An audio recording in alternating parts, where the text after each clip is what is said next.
Thank you all for being here this morning.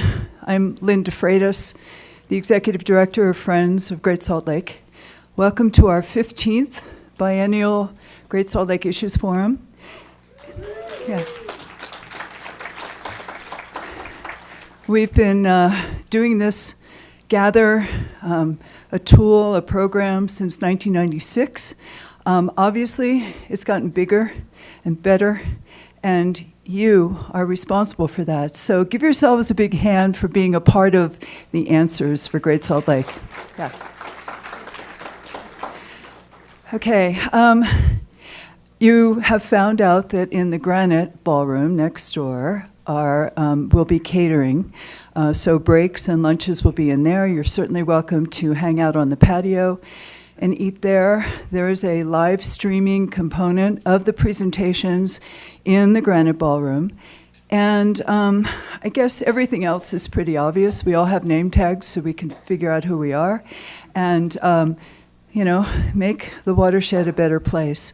So I want to thank you all for your work, for your commitment, for your sense of community, and for being a part of the future of the Great Salt Lake ecosystem. Future generations will rely on what we're able to accomplish in our time, and I'm just very grateful to all of you. I've been learning a lot, and I'm honored to have you here today. So with that, I asked Brad Wilson, CEO of Utah 2034 Winter Olympics, if he would provide the opening ceremony for our 2026 Great Salt Lake Issues Forum. Brad and I go way back, and when he was Speaker of the House, his championship and recognition of the needs of Great Salt Lake and his initiative with sponsoring legislation and being an accessible advocate on behalf of the lake really helped get a leg up on where we are today. So would you please welcome Brad Wilson.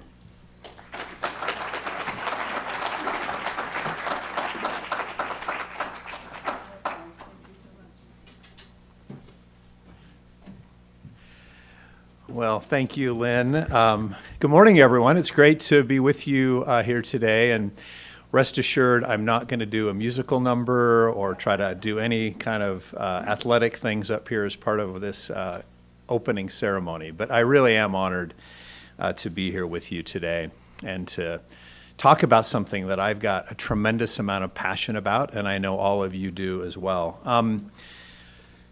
It would be unwise to disagree with Lynn right out of the gate, but I will say this. She said that, let's just put it this way. Lynn, you have made a remarkable difference in this state. This event today and the events that have happened about the Great Salt Lake over the last decade and a half or longer are because of the great leadership that you've provided, and we can't thank you enough. So let's thank you right now.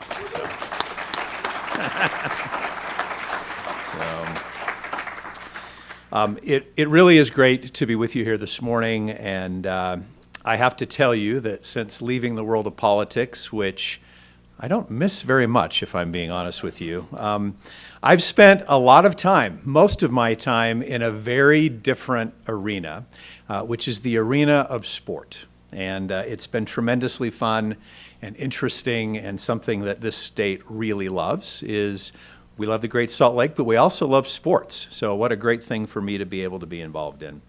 And I'll say, whether or not those of you in this room, whether you're an avid winter sports fan, someone who just turns into the Winter Olympics every 4 years and kind of knows what's going on, or you might even be someone who couldn't care less about the Olympics, just stay with me for a minute as I talk with you through some things that I think relate all of this work together.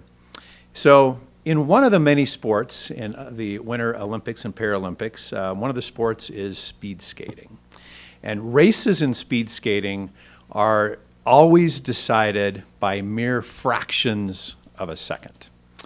And interestingly enough, it's often not the fastest speed skater who wins those races. It's not the one who sprints around every lap or goes all out gangbusters from the very, very start. Because despite the title of quote-unquote speed skating, Olympic athletes aren't just training for speed when they train for that event. They're training for precision, they're training for discipline, and they're also training for endurance. So if you want to be the best athlete in many of these sports, including speed skating, your focus has to be on more than just speed. The start line matters. Of course, the finish line matters. But what matters the very most in speed skating is how you skate in the middle, how you skate in the middle of that race. If you push too hard and if you push too early at the beginning, you lose control in the turns. If you hold back and wait too long, you're going to fall behind the rest of the speed skaters. So the reason I talk about this is just like in speed skating, and just like these athletes, I think Utah, in relationship to the Great Salt Lake, is in the middle of our own race, deciding in real time how we are going to get started and how we're going to move and where, in fact, we're going to finish in relationship to this big issue. So let me go back in time just a little bit. A few years ago, if you stood where I live, on the shores of the Great Salt Lake up in Davis County, you didn't need a report or a headline or anyone to tell you that something was wrong. And you could see it back then. You can now too. You could feel it. But for a long time, that was not how people felt and thought about the Great Salt Lake. For decades, even quite frankly for generations here in Utah, the Great Salt Lake was something that was pretty easy to overlook. To some, they even thought it was a waste, a place without much purpose beyond going maybe duck hunting or some mineral extraction or the occasional backdrop for a photo. It was something, the Great Salt Lake was something that we lived near, but it wasn't something a lot of people thought we actually depended upon. They were wrong, but they thought that. Until suddenly we couldn't ignore the situation any longer. I remember one morning when I was up along the east bench of Kaysville looking out over the lake, and it's a view that I'd seen thousands of times in my life already. And I realized, though, at that time that what I always assumed, which was the Great Salt Lake was always going to be there, was in fact possibly not the case. The shoreline had changed and receded.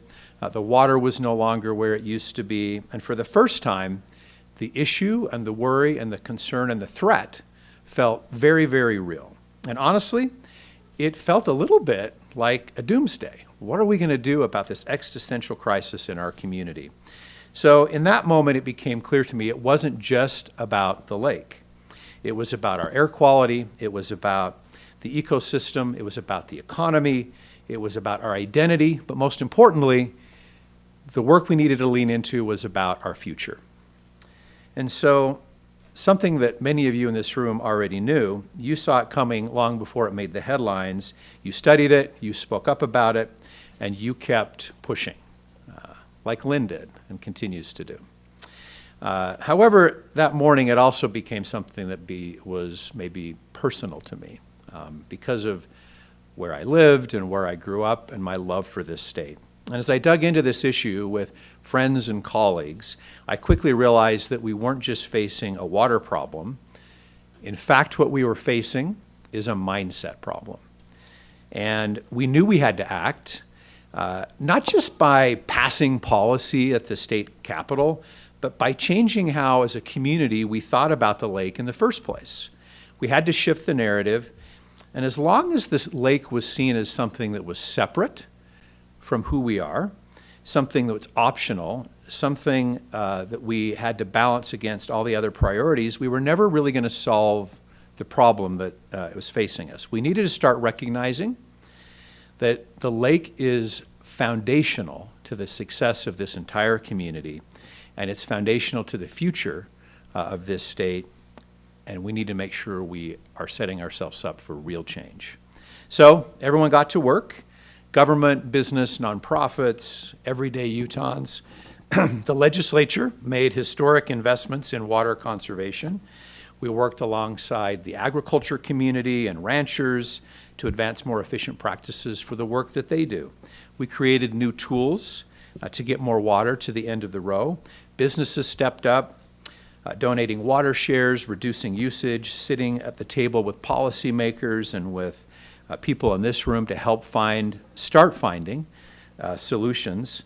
Nonprofits leaned in, educating the public, deepening the research, and the media actually circled the wagons around this issue in a meaningful way as well, something that we hadn't seen happen very often in this community. And maybe most importantly, Utahns, everyday Utahns, stepped up to the plate with a level of public awareness and engagement that we hadn't seen before around an issue like this. It wasn't just one action, it wasn't just one lever that got pulled or one published study. It was a collective effort of everyone pulling together in the same direction. And it has made a difference. I think we all know that.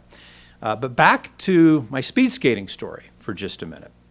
A strong start, which you could argue we had a few years ago, absolutely does not guarantee a strong finish. And right now, I think we're in the middle and we're skating the most important part of the race. The middle of a speed skating race, however, is often not the most exciting part of a speed skating event. And that's where this gets really tricky. This is the stretch where races are won or lost, where momentum either carries you forward or you fall behind. And we built some momentum around this important issue. But the question that I have, I think the question many of us have, is can we sustain this? And you know as well as I do that this race is one that we absolutely cannot afford to lose. So let's look forward to 2034. And not that I'm counting, but 2,837 days from today is the opening ceremonies of the Winter Olympics, February 10th of 2034. So we maybe are counting just a little bit. And on that day, the eyes of the world will be upon our community. And I've come to quickly realize that the Olympic and Paralympic Games are not just about the great competition that we're going to have during those days, the 17 days of the Olympics and the 10 days of the Paralympics.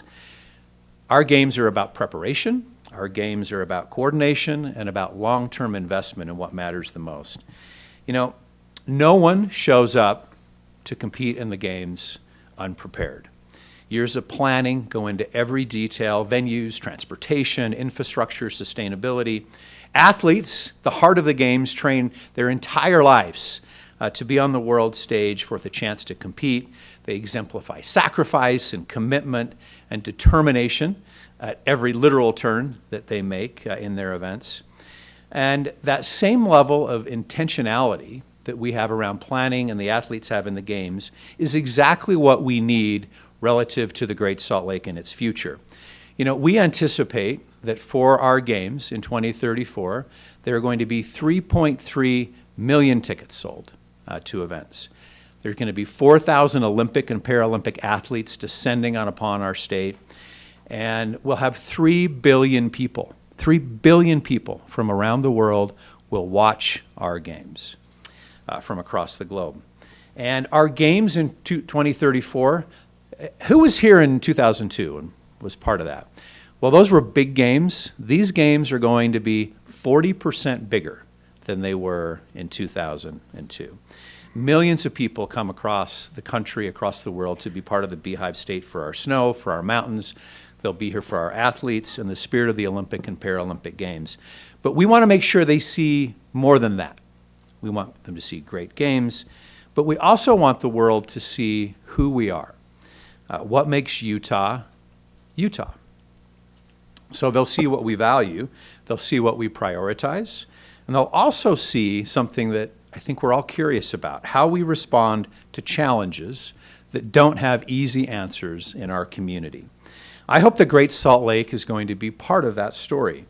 I hope the world is going to see a place where we came together across industry, communities, perspectives, and we change the trajectory of one of the most important ecosystems in the world, definitely in the West. I believe we've already proven that it's possible, and now we just have to do what great speed skaters do. We have to keep skating. Across the state, many people are looking at the opening ceremony's date in 2034 as a deadline, a finish line to maybe say we saved the lake. And that, I guess, would be great. And in some ways, that is absolutely a deadline. But more importantly, I hope the way we see 2034 is just a catalyst and a step along the road on a longer, more important journey. It's a launch point to shape our future for 10, 20, even 50 years after 2034. Because moments like this, there is value in deadlines. They focus our attention, they help us align our priorities as a community, and they accelerate ways that we can act together and work together shoulder to shoulder to make important things happen. And we should absolutely use this deadline as that catalyst. Not just, however, to showcase Utah for just a couple of weeks, but to strengthen our community for generations to come. And it all means nothing if important things like the lake are not healthy and they're not thriving in 2034. But we also want to make sure that it's thriving in 2040. And dare I say, we want to make sure the lake is thriving in 2050 when we host the Winter Games again. So what does all of this look like? Well, in my mind, there are a few tangible things that can be done to expand the tools that are already in motion, not in any particular order, but we need to continue to explore funding mechanisms for new water infrastructure and repairing aging infrastructure so that saved water can actually make it to the lake. We need to support the agricultural optimization and efficiency programs while continuing to support farms and ranchers as part of our community. We need to manage the doggone Phragmites and their challenges in the lake, which that's a whole different story. We need to explore water importation, do I dare say that? And we need to continue to express the importance of conservation, conservation, conservation here in Utah, and make sure that we have a plan around our water and a plan that's being executed at the highest levels. So we're seeing record investment in a lot of different things in our community right now from Utah families and businesses, which is exciting. We've seen many big donors both step up to help save the lake, but also to help fund our efforts for 2034. And they're doing this because these leaders in our community care about Utah and they care about the future of our state. It's also great to see that the federal government is finally starting to recognize the critical ecological asset and economic asset that the Great Salt Lake is to our nation. In many ways, thanks to a lot of the tireless effort of our state leaders and our congressional delegation working with them.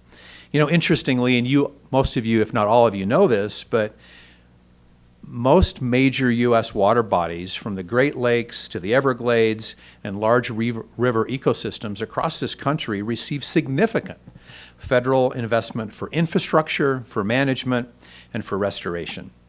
The Great Salt Lake, by contrast, interestingly, has historically received little, no direct, dedicated federal funding. And it's in spite of the fact that it's critical for the West, for the nation, and for the world. So there's a great opportunity there. So here's the truth. By 2034, it won't be about what we said we were going to do. It will be about what we actually do as a community. The policies we followed through on, the partnerships that we create, and the partnerships that we maintain, and the discipline that we show in the middle of the race, year after year, decision after decision. The efforts from each and every one of us, whether it's across industry or different sectors, all of us have a part to help ensure the future of the lake and that the lake is healthy and that the lake is thriving. And that brings me back to the race.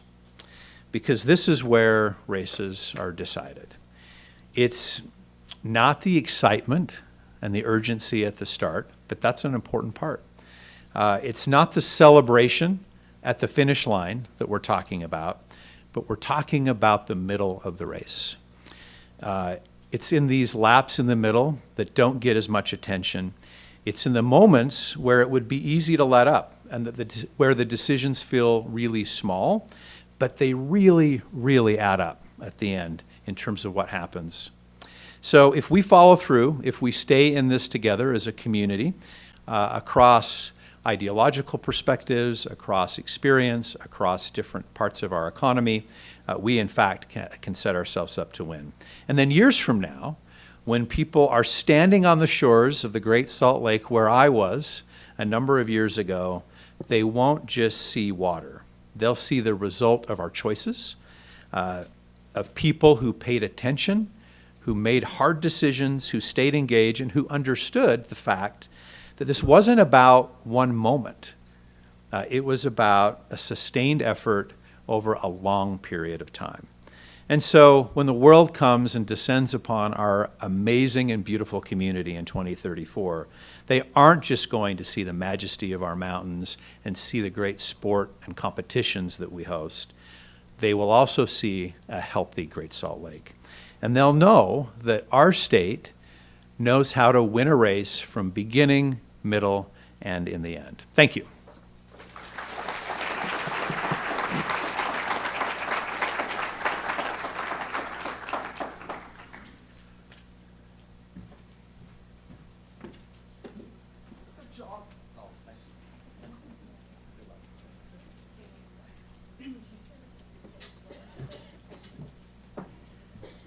Thank you, Brad.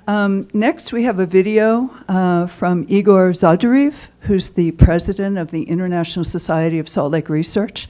The focus is working on behalf of conservation of saline systems and bridging the gaps between science and policy. So here we go.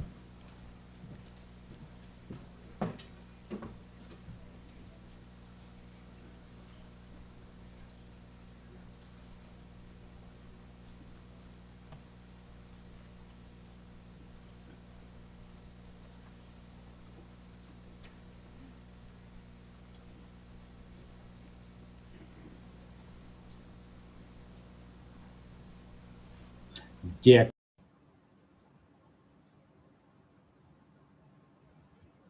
dear colleagues, this is my honor and my pleasure to welcome participants of the Great Salt Lake Issues Forum. During next several days, you will discuss mostly problems that are relevant to Great Salt Lake. But when we are discussing saline lakes, we should keep in mind that many saline lakes around the world experience more or less the same problems. Aral Sea is a prominent example of a huge saline lake that almost disappeared from the world map just very quickly and with dramatic consequences for ecosystem, for human well-being. Now Urmia Lake in Iran experiences the same problems with fast water level decline and salinity rise. And of course, Great Salt Lake that you will discuss also is an example of huge water body that drastically reduced its water volume with related environmental, economic, political, social problems. These problems that are quite typical for many inland saline lakes. The main reason of these problems is related to the nature of saline lakes. So these are closed, landlocked basins, and the water level depends on the amount of water that goes to the lake and the amount of water that evaporates from the surface of the lake. So this is a fragile balance between the amount of water that is available and is collected from the watershed and the amount of water that is evaporated. So any changes in this balance can lead either to desiccation of saline lake or in contrast, sometimes saline lakes are expanding. So, for example, this is Lake Mar Chiquita in Argentina, and we can see how streets and houses of city of Miramar are flooded just 10 years ago, and they are flooded not for one day or not for 2 days, they are flooded for several years. And now again, this territory is empty of water, so it can be again used for construction, for development of tourism. But historical data shows us that Lake Mar Chiquita actually fluctuates quite frequently. So this dynamic nature of saline lakes was highlighted in my letter to editor that was published in Nature just recently.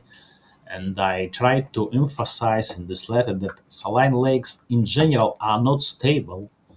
While water over extraction causes shrinkage, toxic dust, and rising salinity in many saline lakes, many of them are expanding due to either climate change or just natural variability. And this expansion can be equally damaging because increased rainfall or glacial melt, they dilute salinity, disrupt endemic species, flood habitats, impact settlements and economic activity.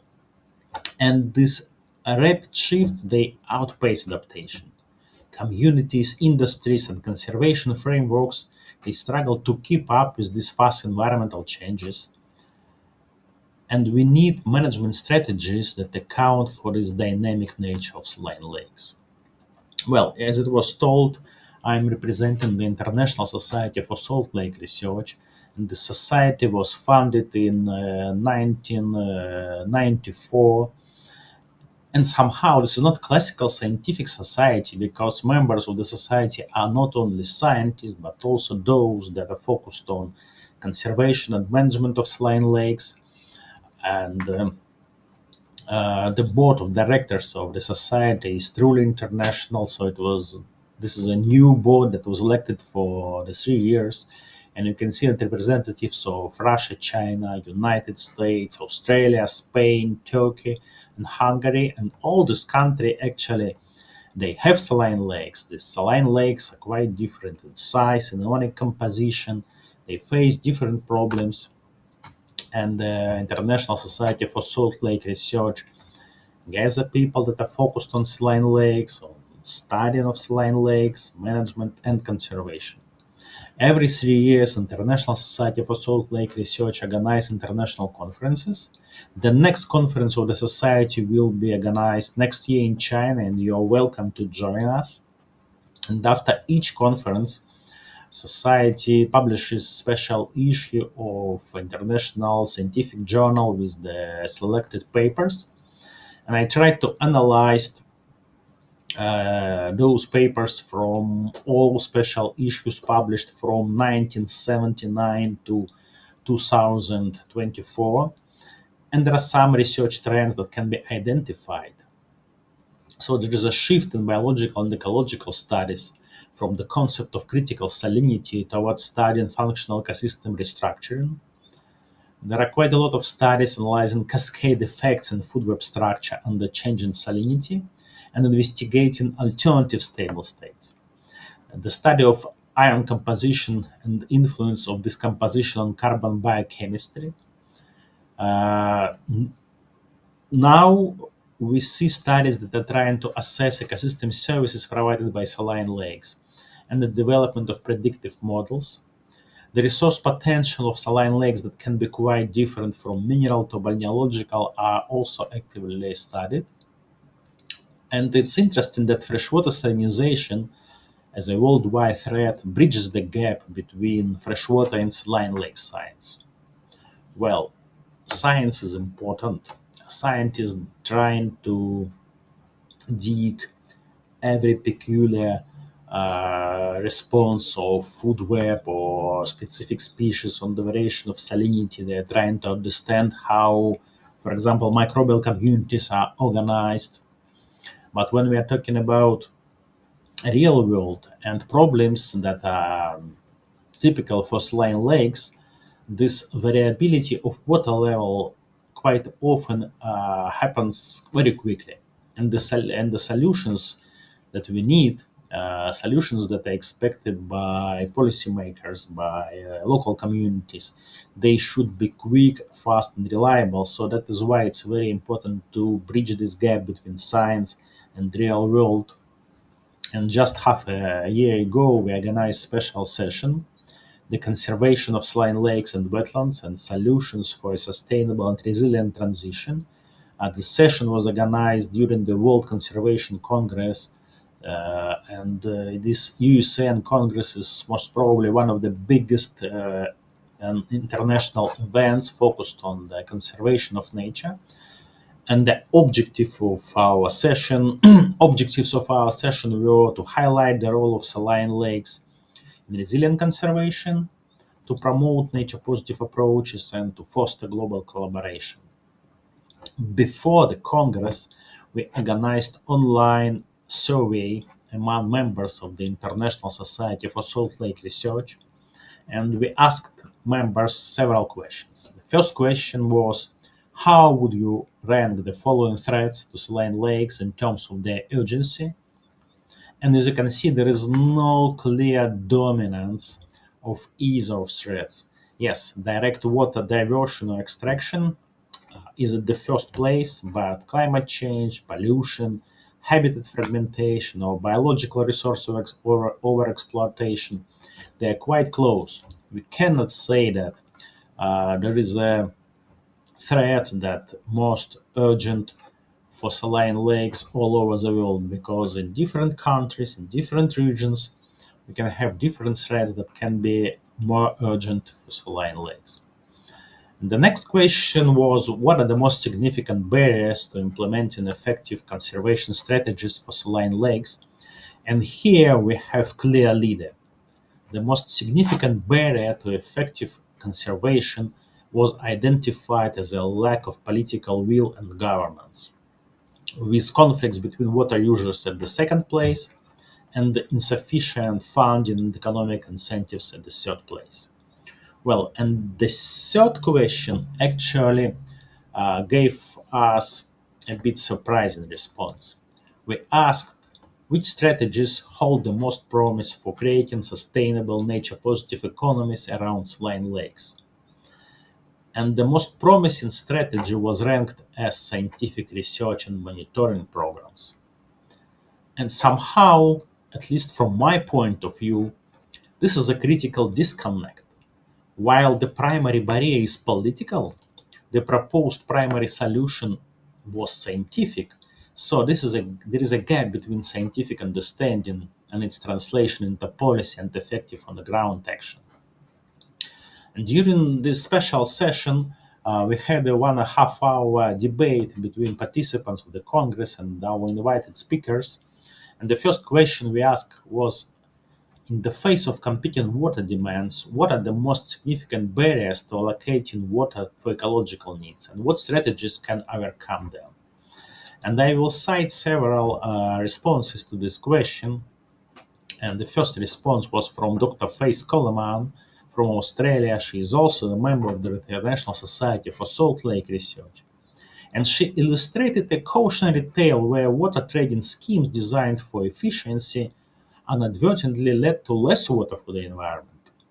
The problem is that climate change is the biggest water consumer, at least in Australia, and this consumer drastically reduced overall water availability and exacerbating competition. So the strategy of simply buying back water rights from irrigators is politically unpopular, and it indicates a need for more nuisance solutions. And I think this example is also relevant for Great Salt Lake, because now, as far as I understand, water rights, farmers, irrigators, the amount of water that can be consumed, or the amount of water that should be returned to the lake, this is actively debated and discussed. And the second example was from Dr. Seema Kulreshla, and she's also a member of the society from India, and she emphasized a people-centric approach, stating that conservation must focus on human well-being. Well, somehow it sounds obvious, but different policymakers can consider different things when talking about human well-being. And key barriers identified were a communication gap between scientists and policymakers, and we are talking about Saline lakes in India, the need to empower scientists to act as conduits of information to political leaders, and the lack of clear land rights and management plans for many lake ecosystems. Well, the second question we discussed was share an example of a nature positive approach or innovative solution that successfully supports both a saline ecosystem and the well being of the local community. How could it be adapted elsewhere? And again, example from Australia. It is a success story of restoring green carpets of macrophytes in saline lakes by managing water sources and excluding livestock. So this led to improved water clarity, odor control, and the return of fish and thousands of birds. But the key ingredient of this success was community engagement, driven by local fishermen's decades-long records and passion, which bridged the gap between data and political action. So not scientists, not professional nature conservation activities, not policymakers, but just local fishermen that spent actually more than 20 years trying to attract attention and just having a records of what is going on with the lake. So it was very important. And again, example of nature positive approach and successful story from India, the successful restoration of Chilika Lake, an ecosystem-based approach, including dredging, creating new sea inlets and watershed management with strong community involvement. So they revived the lake ecosystem and local livelihoods, and they transformed lake from a dying lake into a Ramsar model site. So this is a graph from just accepted for publication paper in Nature Communications with more than 30 scientists. And Great Salt Lake actually also is one of 80 lakes that were analyzed to make this paper. And this is just one of graphs. It demonstrates the provisioning of individual ecosystem services and their relationship with salinity. And here at A, you can see the distribution of average salinity values that of lakes that provide a given service. And these four graphs demonstrate the probability of provisioning individual ecosystem service as a function of salinity. It is quite important that when we are talking about saline lakes, they can have different salinity. And a different salinity lake can provide different type of ecosystem services that are quite important for human well-being. And if we are talking about one lake that can be quite variable in water volume and consequently quite variable in salinity, and different states, it will provide different type of ecosystem services. So it is very difficult to define what is the reference value, what is the natural state that we should preserve. And we tried to quantify some ecosystem services for saline lakes, and you can see here commercial fishery, Artemia cyst harvest, wastewater discharge, use of lake water, water abstraction from catchment, recreation, and extraction of salts and different minerals. And the numbers are quite high. Sometimes, for example, for commercial fishery, these numbers, they're the same numbers as for freshwater lakes. And as I already mentioned, these different services can be provided by saline lakes with different salinity. So this is a real problem for water management and lake management to establish this reference value, what we should keep as, for example, salinity that is optimal. There is no such value for many saline lakes.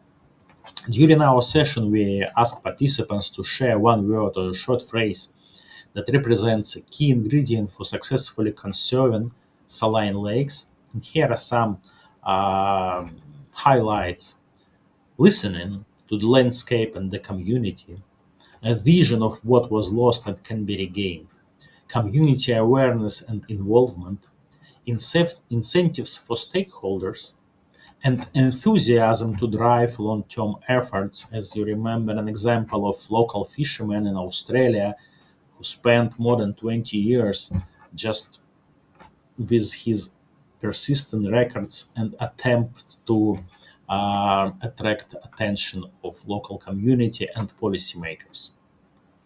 Well, based on several sessions, several discussions, and several surveys, we can focus on some key priorities for conserving and managing saline lakes that include integrated water management plans that balance human needs with ecosystem health. We need climate adaptation strategies that help ecosystems and communities to respond to changing water levels.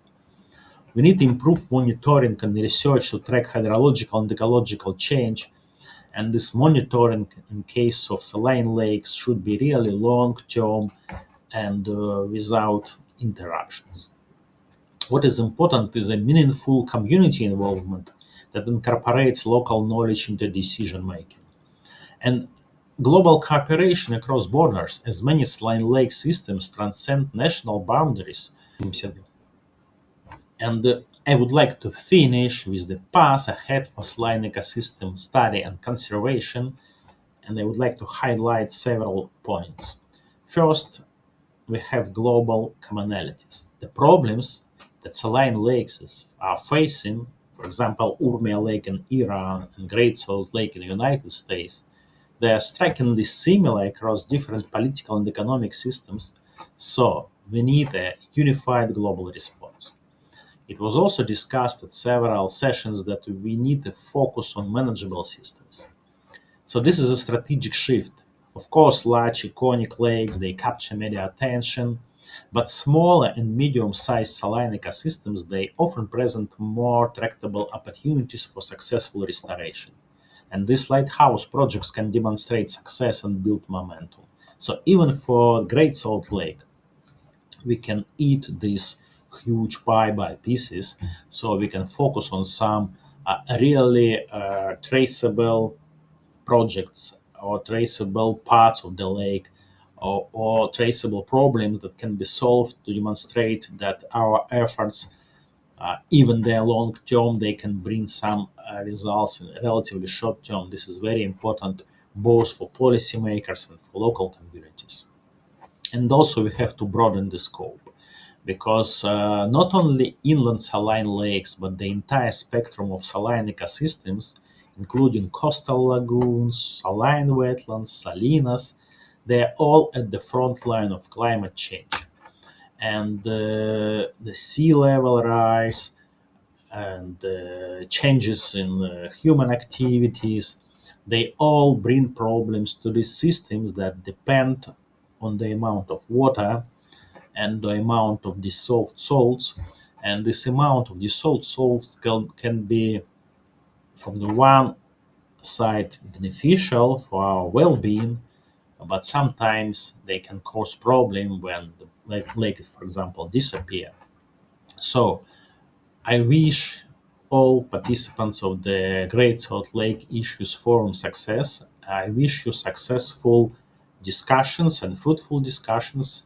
And I believe that cooperation of efforts around the globe of people that are focused on saline lakes and surrounding ecosystems will bring us to positive future with lakes that are revived, with lakes that are viable, and with lakes that support human well-being around the globe. Thank you. Quick announcement about parking. We'll need the owners of 2 vehicles to move. We have a black Subaru in an ADA spot, license plate Z948PW, and a motorized scooter on the sidewalk, if those owners could please move their vehicles. The license plate, again, black Subaru, Z948PW. Thank you.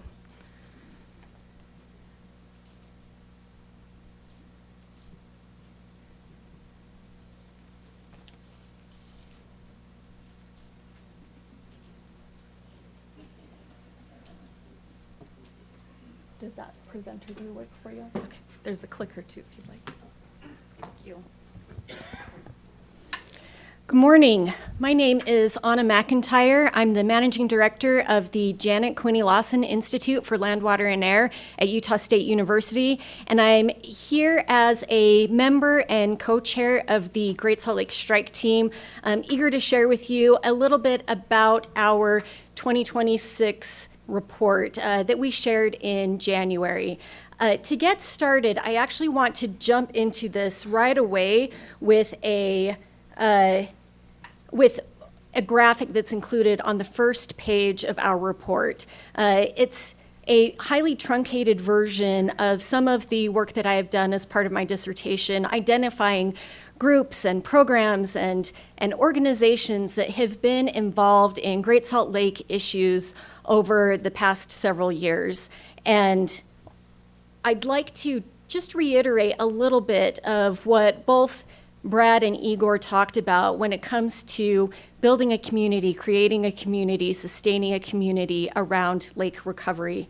A few months after we all convened 2 years ago here at the Friends of Great Salt Lake Issues Forum, I got the opportunity to go to and be a part of the International Saline Lakes Research Conference in Antalya, Turkey, and be with some of our we there and spend some time together and realize that our we is a much broader we, as we have connected with other communities internationally who are dealing with some of the same issues that we see around Great Salt Lake today.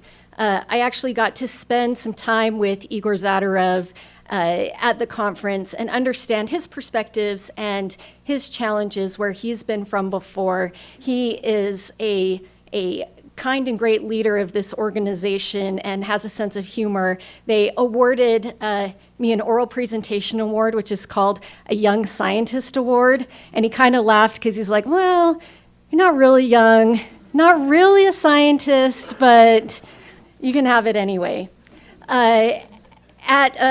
At the conference, Lynn also was able to do a great job of presenting and sharing the work that's been done by Friends of Great Salt Lake and share some of our favorite memories from last year's, or 2 years ago, Friends Conference. If you were here, you know what a great time that was.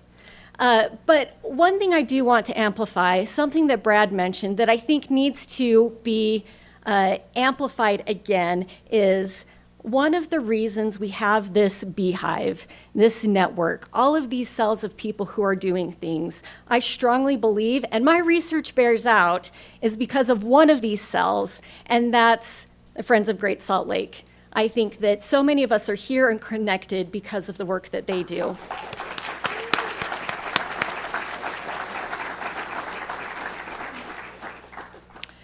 So one of the other we's that I've been really pleased and excited and proud to be a part of is the Great Salt Lake Strike Team. It was established in 2022, and it's a partnership that was initiated among Utah's two public research universities, Utah State University and the University of Utah, in an effort to be helpful when it comes to how do we help solve some of our challenges around Great Salt Lake. Very quickly, we realized that we cannot do that in a vacuum, and so we've been working closely with several of our state agencies, including natural resources, environmental quality, agriculture, and food, and we've built out a team that's been something that I've been proud to be a part of. We have many members of the strike team who are here today. Can you please raise your hand where you're at?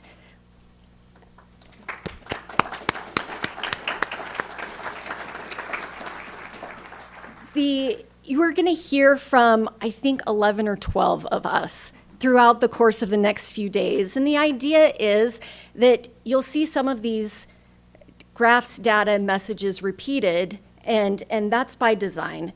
The strike team was established for the purpose of providing timely, high quality, and relevant data and research that helps decision makers make informed decisions about Great Salt Lake. And we do this in a few ways, one of which is we work to provide a common data set. We in this room, we have different perspectives, we have different solutions, we have different worldviews about what needs to be done on Great Salt Lake. But one thing that we can do is make sure that we're using the same numbers, that we're using the same labels, so that when we're talking about our different perspectives, we're not immediately talking past each other. Second, we've been working on providing expert synthesis and analysis, helping to provide a little bit of curation about key scientific concepts, policy concepts that will help us have more informed conversations about Great Salt Lake. And three, we strive to be objective and constructive in our efforts. Over the past 4 years, we've put out 4 different reports, data and insight summaries. They're not long and they're heavy on graphics and figures. They're about 20 pages each, with the design that you could scroll through this in 10 or 15 minutes and get some understanding on what's the latest and greatest when it comes to Great Salt Lake. This has been an evolving project, and we've engaged in a lot of different experiments as we've tried to figure out how do you bridge that gap between science and policy? What are the most effective ways to communicate that? That's included everything from TripAdvisor-esque scorecards to help evaluate some of the trade-offs with some of the early policy options that were being discussed, being able to provide some summaries of understanding the nuance and concepts that come from runoff efficiency or precipitation periodicity, and some of those things that make it easier to understand why when we have a snowpocalypse, we don't see a significant raise in elevation on Great Salt Lake.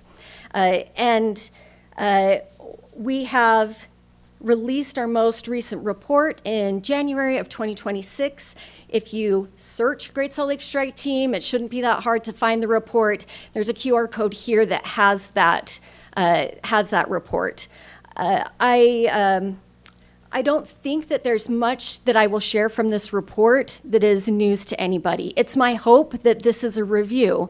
But if it isn't a review, and if these things are new to you, know that these are concepts and data that we have spent a lot of time trying to figure out which are the most important things to elevate and make sure that we are on the same page about.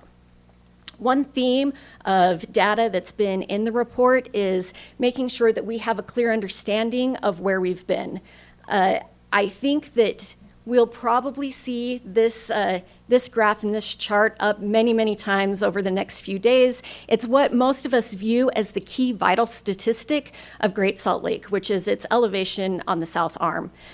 What we know, what we can see is over the course of time, we've been doing a lot to try and save the lake, but our elevation levels are still low, and we may see them go into new record low territory this year, and that's something that we've got to watch. We also try and have a clearer understanding of the way that we use water and how that affects the lake. The work that the Division of Water Resources has done over the past year to help better refine our models of water usage has been really informative and incredibly helpful. Just as Layla Amadi has been going through and using our understanding on evapotranspiration of what's happening on our lawns, she's updated the numbers. A few years ago, we had this more stable number. That was our understanding of our business and town and home water usage. It's this orange line that we see down here and hovering just below the 500,000 acre feet level.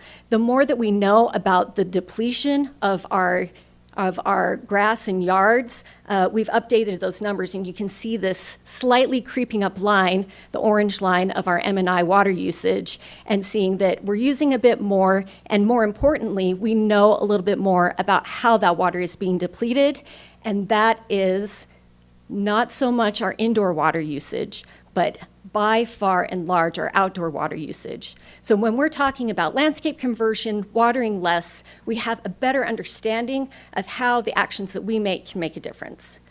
Hannah will be talking next, and she'll be speaking just a little bit more about this, but we've also been able to drill down to understand the differences in our subbasins here in Great Salt Lake and see that when we want to point fingers and say, oh, it's the farmers that are using all the water, or it's the businesses that are using all of our water, it's us who are watering our lawns too much, it really is about all of us. And we have, depending on where you sit, right now in the Jordan River Basin, it's all incumbent on us to be thinking about the way that we're using waters in our homes and businesses. In the Great Salt Lake Strike Team report, we also include data that helps model where we think we're going to be going. Court Strong has been doing a number of modeling projects for the Great Salt Lake Basin Integrated Plan, and he's done some specific work on what we can expect from precipitation and temperature over the next 75 years. Something that always is surprising to me is that we don't predict a reduction in precipitation over time. In fact, we might see a mild increase. What we do need to look at is a wide margin of potential temperature raise and a wide uncertainty about what that could be, anywhere from 2 degrees to 10 degrees Fahrenheit over the next 75 years. And that, as we can see from this warm spring that we've had, has a huge impact on our water availability. Dr. David Tarbotton at USU's Utah Water Research Lab has spent a significant amount of time answering that critical question of how much water do we actually need to refill Great Salt Lake. One thing that's really interesting, if we are able to keep our flows just where they're at right now, we can expect to see about the same amount of water that's in the lake. But as we have noted on our Olympic rings, that's not the goal, that's not the intent, that's not the project that we have before us. And that does not leave us with what we would view as a healthy lake.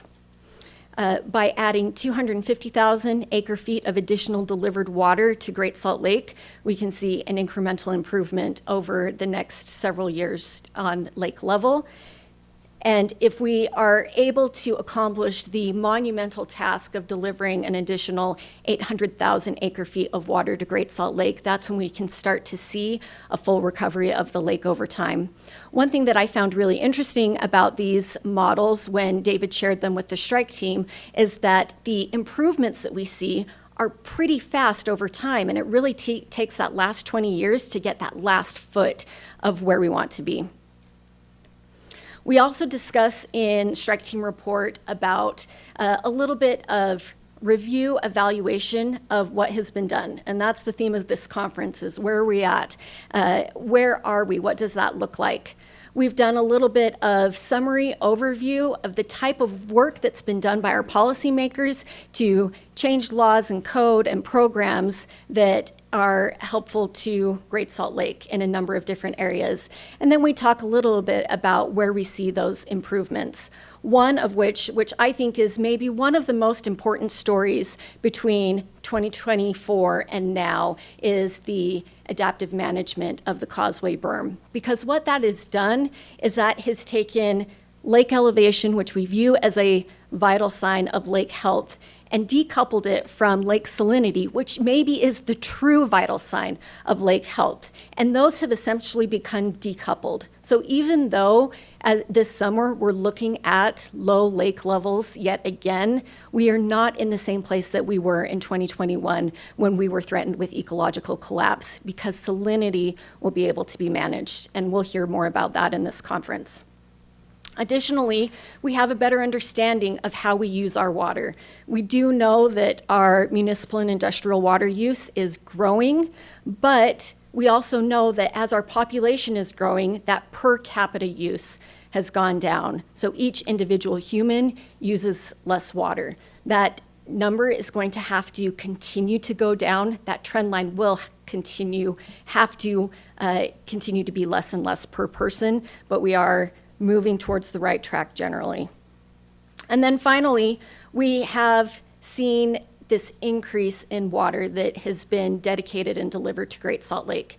As I've studied policy and programs and infrastructure that's been put in place to be able to deliver water to Great Salt Lake, you can see those first few years, 2021, 22, 23, where not a lot had been delivered, but the infrastructure, the socialization, the relationship building with people to create those dedicated deliveries were in process. And now we kind of see that engine being turned on. And the hope is that we'll see that continued trend line where we are reaching those goals of getting a significant amount of water dedicated and delivered. So the report is here. There's a lot more. There's a few great things to add. One thing that I do want to discuss is we've been trying to consider what types of things that we can do to make this a more useful communications, informative tool for all of us. We have added on the Great Salt Lake Strike Team website an additional just policy brief that provides links to all of the full reports that we cite in the shorter Great Salt Lake Strike Team report. So to get into any more of those policy summaries that we have those links that are available. Additionally, we've seen so many people, which we love, using the data that we have on as part of the strike team. Even Brian Steed, he still is doing the old school screenshotting of the PDF to get the graph on there. We have all of these graphs and slides PowerPoint formatted on the website, so they're available to use for presentations and reference. For those who like to run their own data and create their own reports, Eric Albers, who is our data analyst as part of the strike team, he's worked really hard to create just one downloadable spreadsheet that has all of the data that we visualize as part of the strike team report. I just want to loop back to this diagram again and really talk a little bit about how my experience on the strike team has influenced my understanding of this ecosystem of people working to restore Great Salt Lake. We were formulated in 2022, but it was called a strike team for a reason. We were expecting to get in, get out, and move on with our lives. But the lake still needs all of us to be engaged, to be a part of it. And so we've come back again, and we've come back again to figure out how we can be helpful when it comes on Great Salt Lake. I as the cat wrangler of the team, I don't know, it's my job to send out that email at the beginning of our strike team phase, which starts in August, September, and have that conversation and say, I know we asked you to only do this once, and now are you ready again to, come and spend a full day retreat to figure out what we want to focus on this year, to work together, to attend bi-monthly marathon meetings to talk about this, to do that grueling work of going through documents and commenting and editing and trying to build some type of consensus on this, and then share it out again to people to highlight the work that we think is important, and then answer questions on that. And when I have these conversations, every single time I said, I know you didn't sign up for this. I know that this is not something that you're typically being compensated for, and it's a lot of time and effort. Something that I've been really gratified to see, which I think maybe be a sentiment that all of us have sensed as we've worked on Great Salt Lake, is 0 people have said, I'm out, I'm tapping out, someone else can do it. 0 people have said, this isn't important to me and I'm not willing to spend the time on it. And that's been something I think all of us sense when it comes to engaging on Great Salt Lake. I know that so many of us have opinions on what's important, what should be covered, what do we need to know more about, what do we need to communicate differently. I've created just a very brief survey for anyone who wants to tell us how to do our jobs.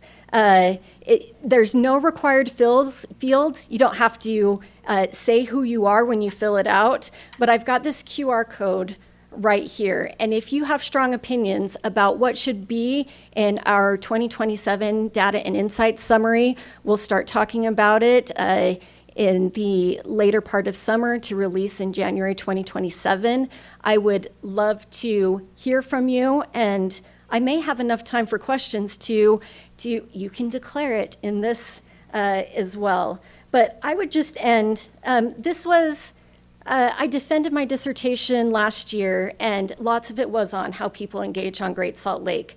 I read a lot of news stories. I watched a lot of news stories. I managed a huge amount of coverage, and what I saw were these faces of people who show up every day to engage and to make this basin and this lake better. And I think that this is an ecological issue, but more than that, as Egor said, it's a human issue. And because of the work of Friends of Great Salt Lake and all of you who are here, the we that's part of this, I continue to be optimistic about the vital signs that we are going to be seeing in the future on Great Salt Lake. And I've got these two things up here, but that's what I have today. And I'd be happy to take any questions on what's in the current report or what you'd like to see in future reports.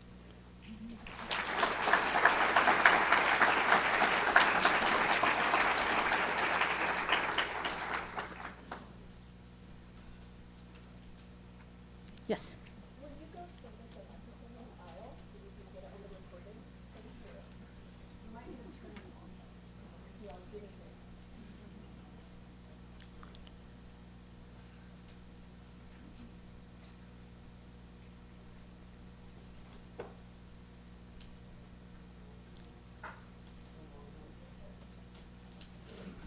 Hi. I guess one question I've got, looking at the, 400,000 or 800,000 acre feet per year and the different things, has there been any kind of assessment of, likelihood of that? Given kind of population growth, development pressures, things like that, what's a realistic expectation? Is 800,000 acre feet realistic, or is that, if we could do that, that'd be great, but it's probably not going to happen. I mean, I'm just wondering if, if that's been looked at. So. By a lot of people with a lot of different opinions, even within the strike team. I think that we see a lot of, there's a lot of different questions about what realism is. I think the potential of federal investment. I think Hannah will be talking about that a little bit in the next session. We'll address maybe whether that will provide some type of jump start for the types of things that we can see. It's a big lift. In fact, a couple months ago, when we released the last strike team report, we had some news coverage on it, and one of my journalism colleagues called me up on the phone, and she said, she's new to the area, and she called me and she said, I've been Googling this, and correct me if I'm wrong, but that's a lot of water. That's a lot of water. And she said, am I thinking through this right? That's a huge amount of water. And when you go back to what our basin-wide usage is, she's not wrong. I think that to that extent, it becomes incumbent on all of us to be able to figure out what are the things that we can do to make it happen. Brad talked a lot about what are the key pieces that he sees as part of the solution. Hannah will talk a little bit more about what she sees as a key part of the solution. There is no single bucket of water that has 800,000 acre feet to spare. So it's going to be, I think we've heard this in many, many of these types of venues, the silver buckshot approach to be able to do that. And you have to hit the target on every single one of those. There will be lots of people that have lots of opinions over the next 3 days on that. Anyone else? All right, thank you.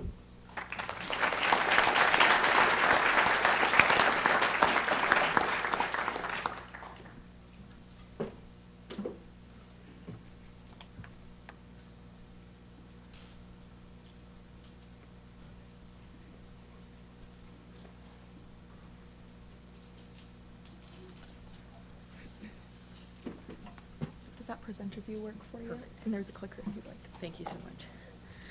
Good morning. Happy to be here with all of you this morning.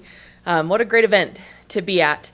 My name is Hannah Fries. I serve as the Deputy Commissioner on Great Salt Lake under Brian Steed. And I was at your forum last year with a different hat on. I still have my belt on, just not a cowboy hat. Formerly worked for the Department of Ag and Food. And I would like to echo, I think, the sentiment that has been brought up with this group and Friends of Great Salt Lake and Lynn, wherever she is, taking care of all of the things. I was really, really nervous last year, or the last forum, to come and talk to you about alfalfa. And I appreciate the open dialogue that we were able to have, and I appreciate all of you truly being friends. Like Anna mentioned, all of us have many different opinions about the lake, many different viewpoints. I like to think my viewpoint comes from the part of agriculture, and I appreciate that we can have these conversations and work together on a really hard and complex problem. So today I'd like to talk to you about, as you can see here, the good, the bad, and the ugly on what's going on. I'd like to set the scene for you on Great Salt Lake. There are so many more of you in this room that are experts on this subject beyond my capacity, but I'd just like to set the scene and have a good conversation with you. So, of course, we have to start. You can't without this. So start just really quick with a shot of the lake. I think we see a lot of that image of the lake at its lowest and the lake at its highest. This is just in June of 2025, you can see low lake levels, a lot of exposed playa, but not as drastic as we saw when the lake hit its lowest. We're about 4 feet above that. And like Anna mentioned, I'll skip through a lot of these things right at the beginning because some of them will be a repeat. But salinity is in a really good spot. And the opportunity that we've had to work with Division of Forestry, Fire, and State Lands, and their excellent management of this adaptive causeway berm has been extremely beneficial for the lake, so that we can still have really healthy salinity levels, almost to the point that the lake and the south arm needs more nutrients, and we need some more of that nutrient mixing in the south arm to maintain those salinity levels. And so that's been a really unique and fantastic tool that we definitely consider as part of the good that is happening on Great Salt Lake. The brine shrimp are healthy, the brine flies are healthy, and that also means healthy populations for our bird species. Like Anna mentioned, I appreciate that question about additional inflows into the lake. 800,000 acre feet is an enormous amount of water. 250,000 acre feet is a realistic amount of water, and anywhere in the middle is such a win. And so we want to be able to take those wins and look at the enormous opportunity that we have ahead of us as we move forward on the lake. I will jump through these because, like Anna mentioned, the strike team has been able to provide us better data, but I'll just mention this slide in particular. I'll come back to as we look at when we've looked at this slide before and the depletions, we know that the huge portion of the water in Great Salt Lake Basin is consumed by our agricultural producers, myself included. I irrigate alfalfa, and it's sometimes that is a hard thing to look at, or we just feel like that's a huge burden on us as farmers, and we want to be able to do our part. We'll talk a little bit more about that in the later on in my presentation. But as we look at this and look at water use in sub-basin, this slide is something that has been very impactful as we look around the basin and where you are located and what you can do to help the lake. So in the Bear River Basin, obviously, agriculture is still a huge consumer of water in the Bear, but when we look at the Jordan, that's exactly opposite. We cannot hide behind farmers in the Jordan River Basin. That is us, that is our conservation. What can we do to be able to be a player here? Utah Lake Basin, those numbers are coming together really quickly when we look at water use. And in the Weber River Basin, they have officially crossed over. So we have more municipal and industrial water use in the Weber than we do agricultural use, and as we've seen development happen. So this really is an us problem. It really is all of us, and we all have to do our part. I'm going to skip through this slide really quick. Anna did a great job mentioning that, but I will just say I love this conversation about what we can do personally to help the Great Salt Lake. And I think back to my sweet little mother. She lives in Farmington. She lives literally like right by Buffalo Ranch on the shore of Great Salt Lake. And she shuts the shower off like while she's scrubbing her hair. And, you know, she's doing her part. She's doing these things. And it is hard to tell her, well, that's not it. Like, thank you, Mom, thank you for your dedication. But the reality is the vast majority of the water that we're using in our homes is outside. And so we just have to think about that differently and have to look at opportunities for different landscape or different types of turf and seeding differently and native species. And there's so many good opportunities that we have. The Utah Department of Ag and Food has a pollinator program where you can get plants to help, with new landscaping. There's so many incentives that we can do there. And so I think as we continue to reiterate this message that it is our outdoor water use that we really need to be focused on for each of us as homeowners. Again, I'd like to highlight this slide about water that's dedicated to lake. This is definitely a good, this is almost entirely the work of the Great Salt Lake Watershed Enhancement Trust. Such an amazing group of people and such a hard-working institution that has taken the time to build trust and build relationships. I'm grateful that the Commissioner's Office gets to be a part of that group now and that we get to continue to work together to get water dedicated to the lake. The other piece that I'm excited for you to hear about later on is the Water Rights Distribution Management Plan. Another huge opportunity for us to get water dedicated to the lake, and a huge undertaking by Division of Water Rights, and then also the work of our mineral companies. And so we're making progress. We're taking chunks out of those big numbers. Another really good thing that we had is some important legislative wins and some that we're really proud of here at the Commissioner's Office. Representative Jill Coford was such a champion for us on some much needed legislation. And those things look like agricultural water leasing, something that I'm super proud of that we've worked on really hard over the last year with our agricultural producers. We came to our producers, we came to members of Farm Bureau, Utah Department of Ag and Food, all of my friends and loved ones, and said, the answer can't be hell no. So what should the answer be? And it was a really good place to start. We talked about ideas and things that we could do to make agricultural water leasing valuable to our producers. This is a field that I irrigate in northern Utah in Box Elder County. A lot of these conversations were as my husband and I were throwing siphon tubes. And we would stand and look and be like, if you were going to do this, how would this work? What would this look like? How would we make it happen? And so we've had the opportunity to help our producers value their water as a commodity. We talk so often about crop switching. Well, we have a really valuable crop, and that is water. And if our producers can value water as a crop as part of their rotation, this is getting traction and this is gaining legs. This is not all or nothing. We don't want you to be farming or not farming. It's just a rotation. And so we talk to our producers about, as we look at our fields, I have corn on this field, wheat on this field, water on this field, alfalfa on this field. And then I rotate them around. And it can become a valuable commodity for our producers and one that's gained a lot of good traction. So as we look at a couple of the other good things on the lake, there's been so much Great Salt Lake water policy. This doesn't include the most recent session, our 2026 legislative session, but I will run through these really quick, but you can just see water policy, Great Salt Lake and water policy, Great Salt Lake water policy, Great Salt Lake water policy. We just keep going. And so I feel really proud of our legislators and the state of Utah. When we talk about and we hear about the political will and governance, I feel like our legislators are hearing us and are working to give us tools to be able to get this job done.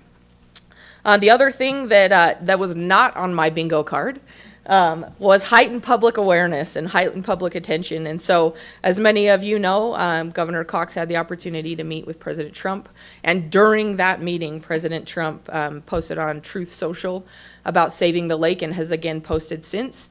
And then also again committed $1 billion to helping save the lake.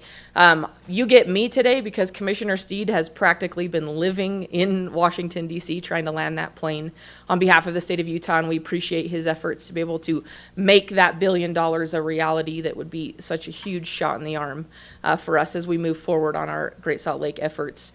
Just to highlight that, I don't have a slide really quick, but I get questions about it all the time. There's 4 areas that we're focusing on with that $1 billion.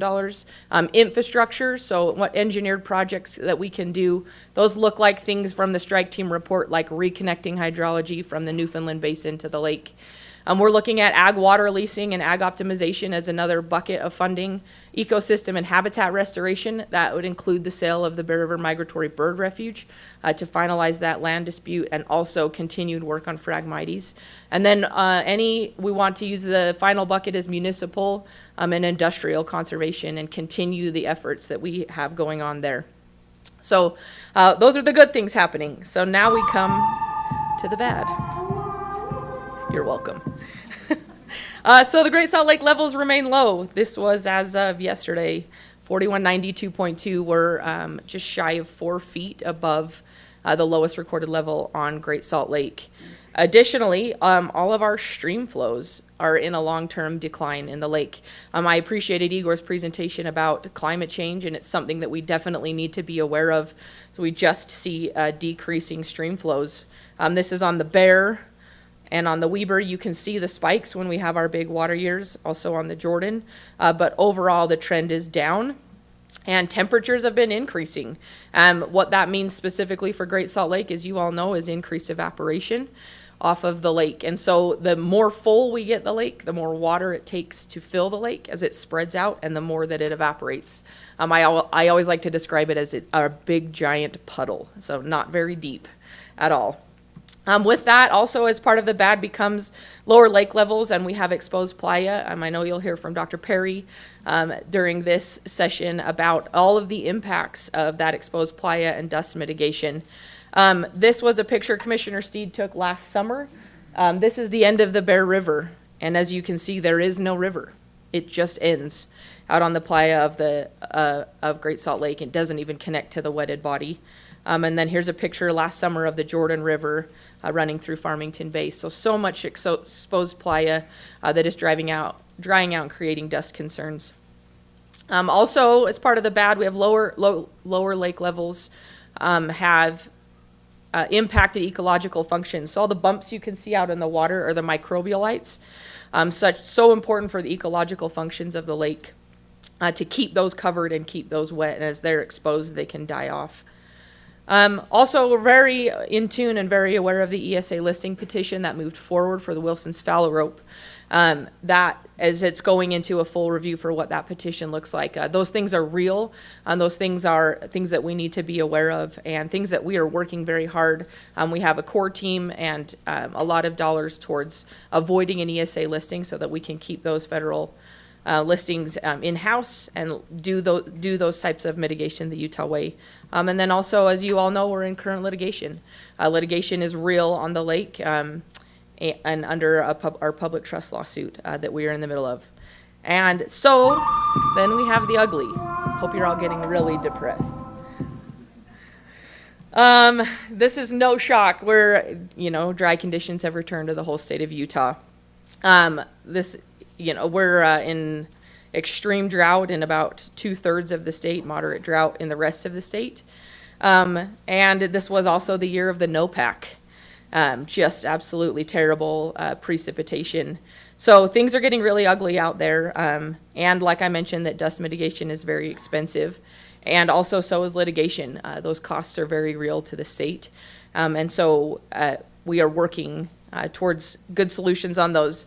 This is something I would also like to highlight. I know this is the Great Salt Lake Issues Forum, but I always say turn around and pay attention to what's going on the Colorado River. A massive water crisis going on over there. Wherever you look in the state of Utah, we have huge water crises going on. And so something to just keep in mind. So where do we go from here? Looking forward, we're going to continue with our strategic plan with better coordination, getting the best available science, and that is thanks to so many of you in this room today, getting more water to the lake and managing salinity, dust, and water quality. So what does that look like? We always are looking for the opportunity to increase public awareness. Oftentimes in situations and conversations that we have, I think I call this lake fatigue. So many people are just tired of hearing about Great Salt Lake. They feel like it's unimportant or it's declining due to natural forces, and that what they do doesn't matter. And so we are working really hard to push back on that and to continue the message of your conservation matters and create better public awareness. for that. Water to the lake looks like finding additional water and having a realistic understanding of the water that we have available. We have to be really aggressive. I'll show you a slide here about Phragmites with some numbers thanks to Keith Hambrick and Jake Sirago, and some numbers about the volume of water that Phragmites consumes. This is a huge problem that we have on the lake, and one that's also really important to our agricultural producers. Regularly in conversations with producers, I hear them say, if I'm going to lease my water and send it to the lake, it's going to get sucked up by frag and never even get there. And that's so true in many instances, but Forestry, Fire, and State Lands has done a lot of work, and there's a lot more that can be done. More conservation in cities and more agricultural water delivered to the lake through our new leasing programs. We're also looking at things like water importation. We get emails at least weekly about building a pipeline from the ocean, building a pipeline from other rivers and other water bodies.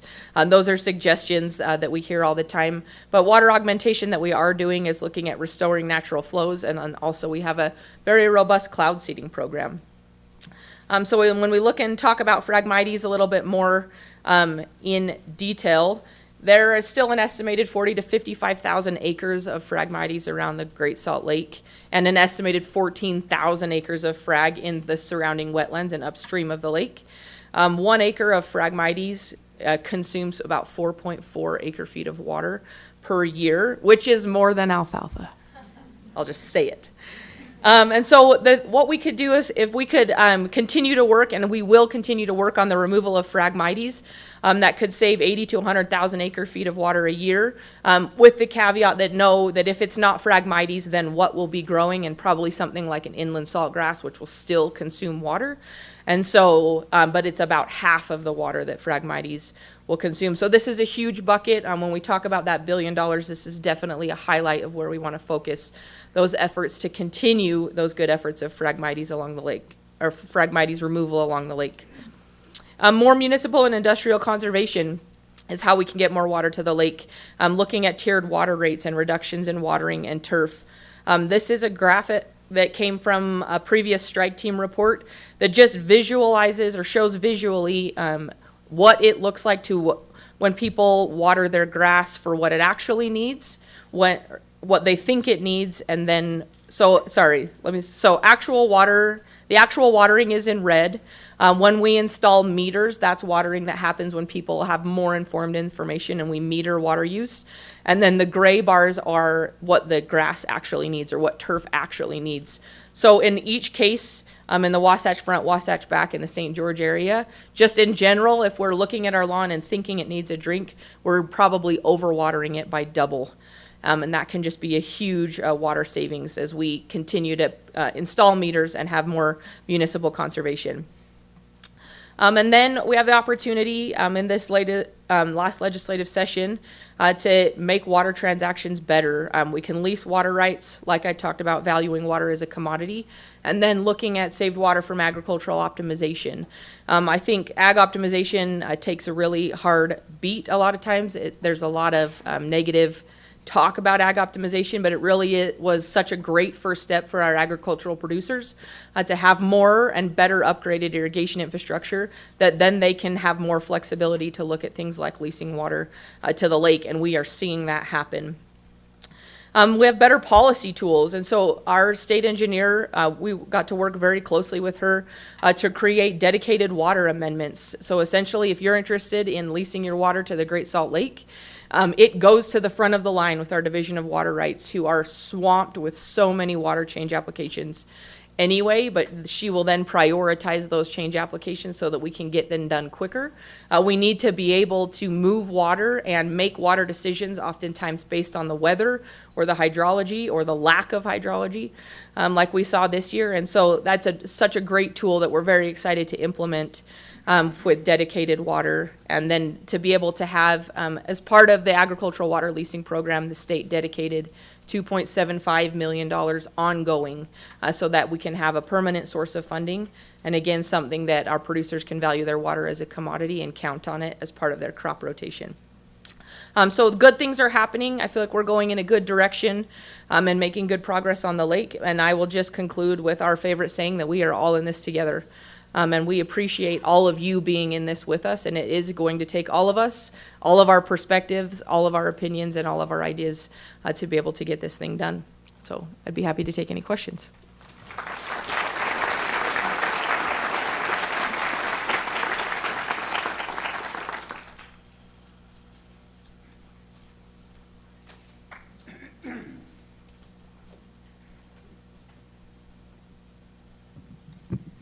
Hi, Hannah. Great presentation. Thanks, Kevin. I have one question about the pinch points or the bottlenecks when it comes to Phragmites removal. Is it a money issue? Is it an equipment issue? Is it a seed issue or something else?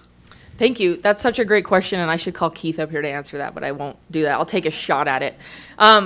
So I have learned so much about Phragmites, and one thing that I've learned is it's such a dynamic plant. And so when we look at Phragmites treatment on years when we have low water years, Phragmites will seal itself off and create a silica coat. And so when we spray it, the Phragmites can't even consume the chemical to kill it. So we have to manage, and we almost have to irrigate Phragmites in order to kill it, so that the plant is open and available for spraying and then mowing and spraying. It's a 3-year process, so it's a very long process to get rid of frag. We have to spray and mow or burn, then come back and spray, mow or burn, do it again for 3 years, and then we are seeing some really good success. So I would say, Kevin, the pinch point is probably all of the above. We need ongoing funding for Phragmites. We need more equipment. We need more people. It just is a massive problem, and it's something that we're very dedicated to solving. Hi, Heather. I was curious, you said that you're gaining traction and getting farmers to join your efforts to view water as a crop and lease it to the lake. Can you talk more about that? Like how many have signed up, or how many you're working with to get them to that step? Yeah, thank you. That's such a great question. The answer is 0 because the program's not available yet. It will start this year, so we are anticipating opening applications for that leasing program in the fall as we just build out that program. We do have a few agricultural leases up in the northern part of Utah in Cache Valley that are some pilot leases.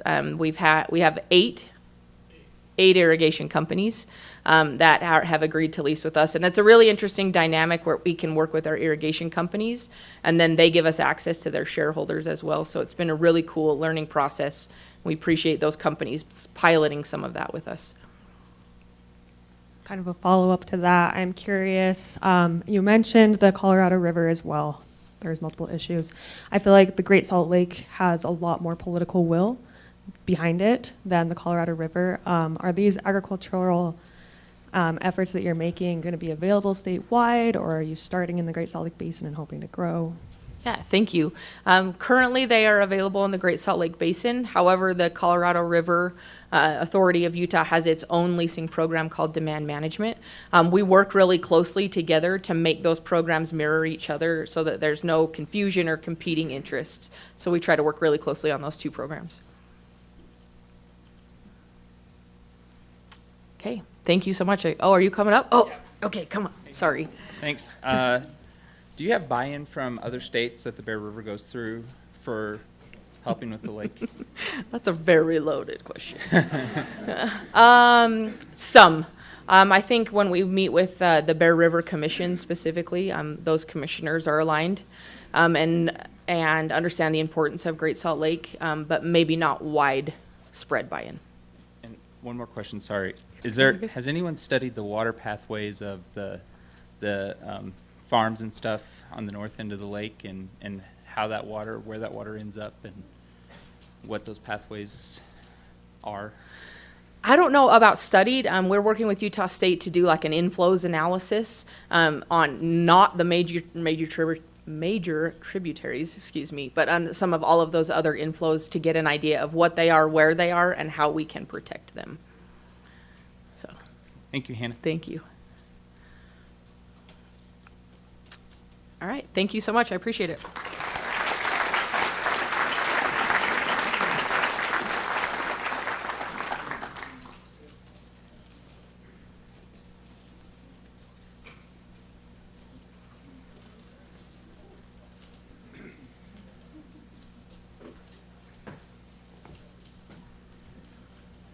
Thank you all for your presentations. Let's have a little longer break than we have on the schedule, but let's be sure that we're back here promptly at 10:30.